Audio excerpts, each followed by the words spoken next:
What's up, guys? It's Dwayne, back again for another video, back again for a reaction, and today's a great, wonderful, beautiful day because, you guessed it, it's a Sweden day.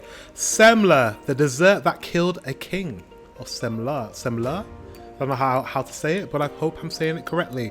Without further ado, let's get into this reaction. Let's go. Tuesday, Mardi Gras, and that means your last chance to gorge yourself before 40 days of Lenten fasting. If you do Lent. If not, then it's just Tuesday. But in Sweden, it's a day to glut your gut on semlor or hetvig. But a word of warning, these Semlor. delectable buns can be quite dangerous. In fact, they once killed a king of Sweden. Semlor. Really? This time on Tasting History.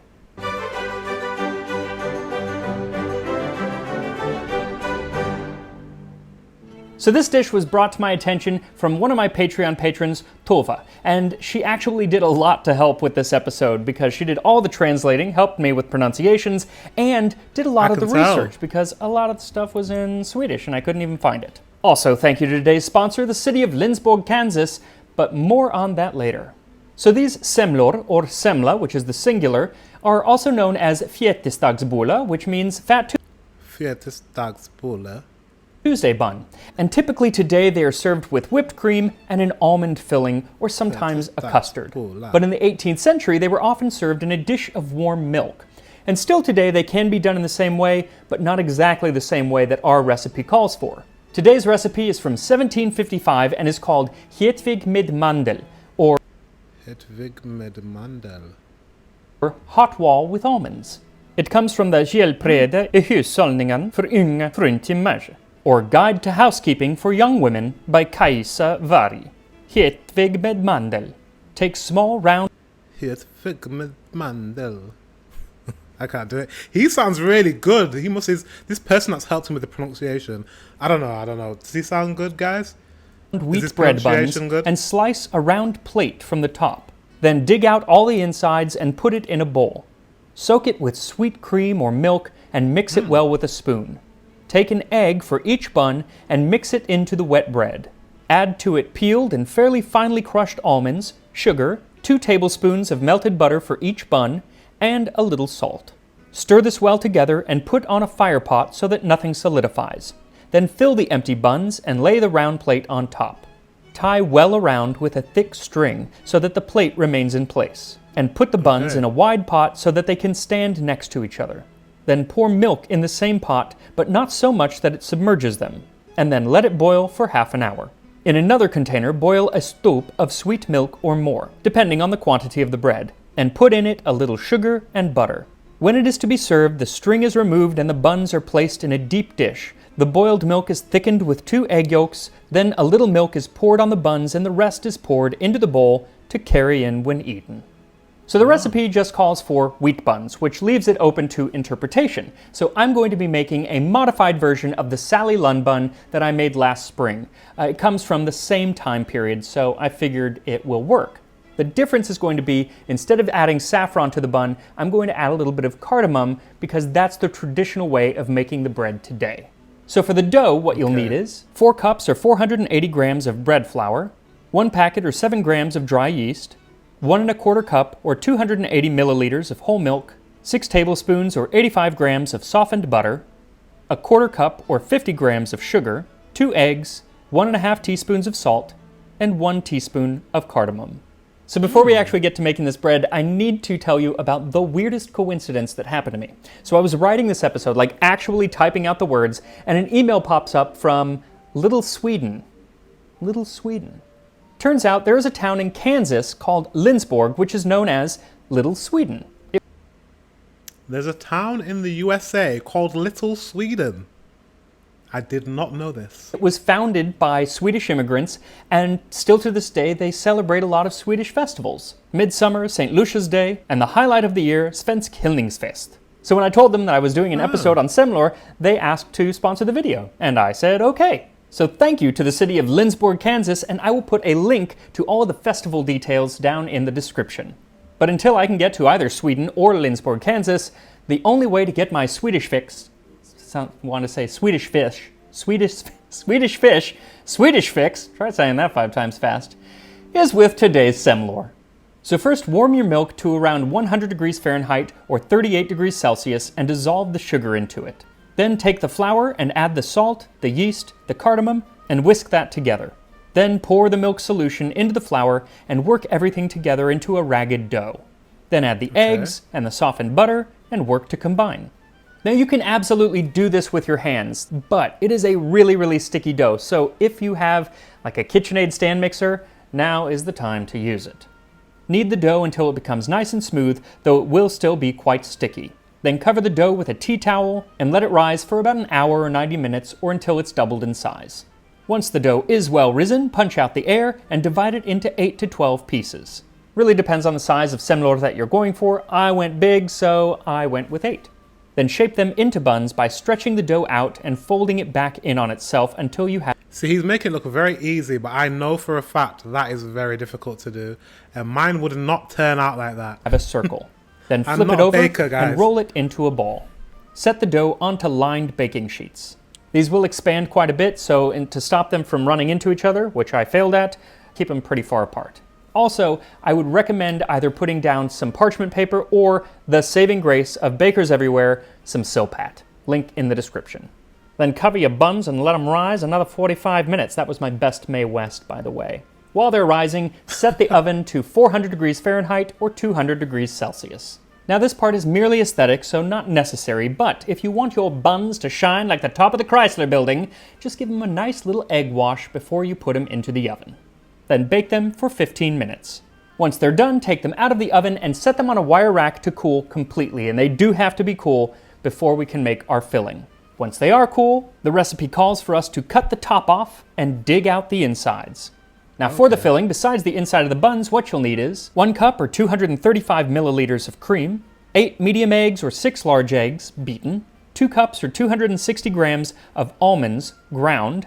Now the Swedish word in the recipe implies that these are done with a mortar and pestle, so it shouldn't be as fine as almond flour. So you can hand grind this with a mortar and pestle, or you can just use a food processor for like 5 or 6 seconds. A half cup or 100 grams of sugar, 16 tablespoons or 226 grams of melted butter, and a teaspoon of salt. Okay. So first put the bread in a large pot, then pour the cream onto it and soak it well. Then add the beaten eggs, the ground almonds, the sugar, the melted butter, and the salt, and mix everything together. You know that's going to be good. The amount of butter and eggs and salt, you just know it's going to be rich and delicious. Then set it over a low heat and stir. You want to make sure that the egg is pretty cooked, so about 5 minutes is what you want to do, but make sure to keep stirring it or else it will burn very quickly. Once it's cooked, fill the buns with the filling, and then put the little hat back on. Then the recipe says to tie the top onto the bun, and I found that it was necessary simply because getting the bun out without that tie becomes a mess. Then set the buns into a large pot. Also, it's best to actually set them onto like a little trivet at the bottom of the pot so they don't touch the pot, else they'll burn. But it's hard to get too many in if you do that, so I was only able to do 2 at a time. Took me a while, but worth it, so they weren't burned. Then pour in some milk. It should come about halfway up the buns. Then boil the milk for 30 minutes. Now, I've never ever seen anything like this. Like ever. Like who thought about this recipe and who thought, ooh, how about I make these buns and I fill them with this almond thing, sweet flour thing, and then put them in a vat of milk and then boil it. And who thought of this? Like, I'm just in awe. Now while those buns are boiling, I'm going to pop a bottle of champagne and pour myself a glass, which will make more sense when we talk about our history, which we should do right now. Cheers.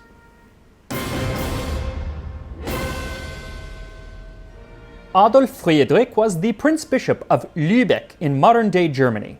In 1739, his cousin Karl Friedrich died, and so Adolf administered his lands because Karl's son was too young to do it himself. And that son was also named Karl Peter Ulrich, and he was invited to Russia by his aunt, the Empress Elisabeth. And this little boy would grow up to be Tsar Peter III of Russia, who, if you've ever watched the show The Great, about Catherine the Great, Catherine's husband is this kid, Tsar Peter, but all grown up.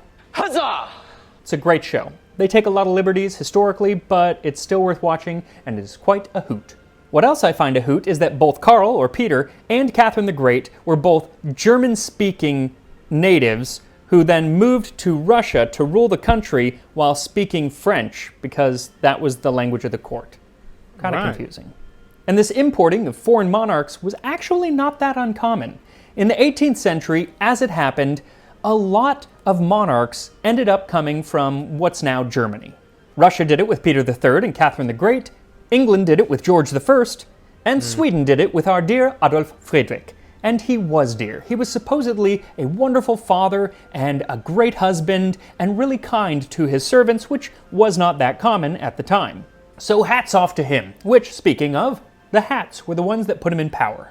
In 1743, he was elected heir to the throne of Sweden by the Hat faction, or hattarna, named after the little tri-corner hats that they used to wear, which I really want one of those.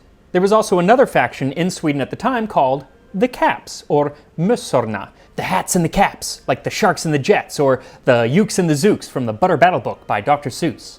Unfortunately, other than being a nice guy, Adolf Fredrik is not really remembered for much during his rule, because he was lucky enough to rule during a time of relative peace. And when there was governing to do, it was actually carried out by the Riksdag of the Estates, which was like a parliament. And honestly, he was fine with that, because he had hobbies. He made snuff boxes and loved to eat. But his wife, Queen Louise... What's a snuff box? Do you know what that is? I don't know what that is.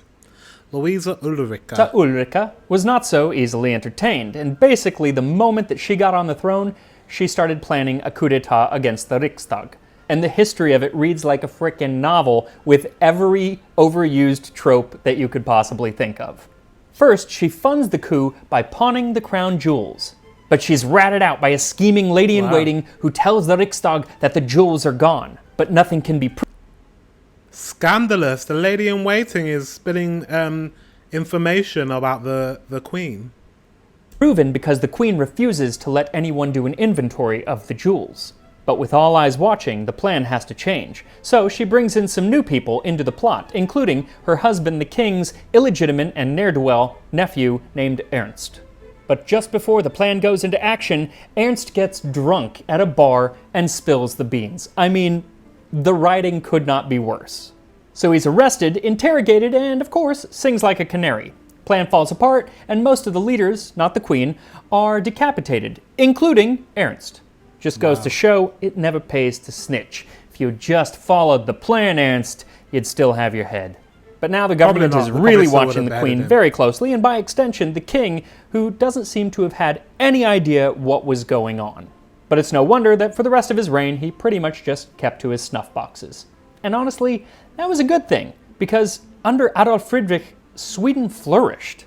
Besides being a time of unprecedented peace for the country, it was also the height of a period called the Age of Liberty, which saw civil rights really grow and a freedom of the press that was enjoyed by few other countries in Europe at the time. And that is what Adolf Fredrik should be remembered for. But it's not, because poor old Adolf Fredrik died in a humiliating way, and that is what we remember him for. See, having nothing to do as king, it gave Adolf a lot of time to pursue other interests, like eating. And eat he did. He was known for having quite the king-sized appetite to match his royal status. And on Shrove Tuesday, or Fat Tuesday, in 1771, he dined on lobster, caviar, sauerkraut, and kippers. Wow, look at him. He said, give me all of the expensive fish. I want it all. I'm going to eat it all. And then he washed that all down with some champagne. Told you it'd be relevant. Then, with a hankering for his favorite dessert, he indulged in some hetväg, or semlor, in warm milk. 14 servings of it. Them big-ass buns that he just made, he eats 14 of them. Wow, that's gluttony. And could eat. On February 12th, 1771, His Majesty felt quite well most of the day. He had eaten a fine dinner with a good appetite. After the meal, His Majesty was cheerful, happy, and content. But at about 8 o'clock in the evening, His Majesty was attacked rather hastily by a violent stomach cramp. His Majesty sat down on the nearest chair by the door. The color of his face changed, and then at once gave up his precious spirit. The King of Sweden died from eating too much dessert. And lobster and caviar and champagne, but the Semlor always gets the credit. The royal doctor Hermann Hoitzerkrantz wrote about the king's stomach being packed solid with food, some of it not even being fully chewed. Then he goes into excruciating detail about the autopsy, which I will not share, except for the fact that during the embalming, the king had nutmegs put under his eyelids to keep their shape. Now, as sad as dying from acute indigestion is, the country really mourned because of who succeeded him. His son, Gustav III, took after his mother and was absolutely horrible. He accomplished that coup that his mother had failed at and then got rid of most of those pesky human rights and curtailed freedom of the press and led Sweden into a war with Russia before finally being assassinated. So the moral of this story is no matter how good these Semlor are, do not eat 14 of them, or else your country might fall into ruin and you'll end up buried with nutmegs for eyes. What a story! I was just so engrossed in that entire story. What? That happened in the history? Honestly, I feel like royal families throughout the history have been involved in so much scandalous stuff. You could make TV shows on royal families constantly for decades, and you still would have enough storyline for loads of different TV shows. It's so funny. Oddly enough, I'm still really looking forward to them. So as our buns finish boiling, let us make the sweet milk that they're served in. What you'll need is 4.5 cups or 1.3 liters of whole milk. The recipe calls for a stoop of milk, and that is a very old and archaic form of measurement, equaling about 1.3 liters. A half cup or 100 grams of sugar, 4 tablespoons or 56 grams of butter, more butter, and 2 egg yolks. No Add wonder, the milk to a medium... No wonder that king was ridiculously obese, and no wonder that king died. He ate 14 of these. You see how much butter is in this recipe? And he ate 14? Wow. Pot and bring to a boil. Then add in the sugar and butter and whisk them in. Then finally whisk in the 2 egg yolks. I'm sure Simmer it's it for a couple more but minutes so it will thicken just a bit. It's not going to become like a custard, but it will become thicker than milk. Then once your buns are done, remove them very gently from the pot, remove the string, and pour a bit of that thickened milk on top and around the semla. So I made several of these hetväg in the 18th century style, but then I also made some in a more modern style where it's not boiled, so it won't be soggy bread. You just add a little bit of whipped cream on them and maybe some powdered sugar for a flair. But before I try that modern version, I've poured myself another glass of pink champagne to enjoy with the 18th century version, just like King Adolf Friedrich did oh so many years ago. And here we are, hetväg med mandel. I'm so glad that I found such a ornate dish. I figured, it's for a king, so I needed something ornate. It's actually plastic. I got them on Amazon for like $5, but it looks fancy, and if I hadn't told you, you'd still probably know. But let's give this a shot. It's way too big a bite. Okay. It's still a big bite, but I don't care.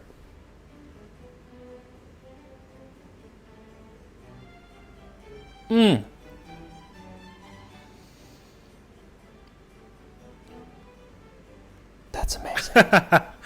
You know it's good. You know it's good.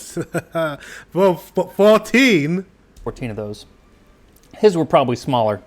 I could eat 7 of these. I'm not going to, but I totally could. Is it soggy? Yes, but it doesn't matter. That's so good. And I love that the filling is not super smooth. It is smooth, but there are still chunks, because we ground it by hand, there are still pieces of almond that are just, oh, sweet mystery of life, at last I found thee, and thy name is Semlor, because, oh, amazing. Let's try the modern version. Now, I don't know the traditional way of eating these, so I'm just going to bite into it and probably make a mess on camera. They're both awesome. I like the cream. I do like the whipped cream. It's a little bit more like a pastry because it's not soggy. But they're both fantastic. Make them. Make both. I mean, I do like to bake. I am not the best baker, but I do like to bake. But I feel like this would take a long time. All those ingredients and the boiling and the milk and then the making the actual buns. That's... Do it. I cannot recommend it any more than I already have. There it is. Also, if you do make these, and I think you should, please share a picture either on our Reddit or on... Have you guys ever made these before? Semlor? Have you tried them before? Do they sell them in Sweden somewhere? Can you get them at a bakery? Let me know. I would love to try them when I go to Sweden. I like this guy. What's his name? Tasting History with Max Miller. I like this guy. He's very animated. Go subscribe to him and subscribe to me if you enjoyed this video. Guys, also, this was... Ooh, my battery is about to die. That's perfect timing. This was a suggestion from one of my Patreon members. If you're interested in joining the Patreon, link is in the description. Guys, have an awesome day. Until the next one, I will see you very soon.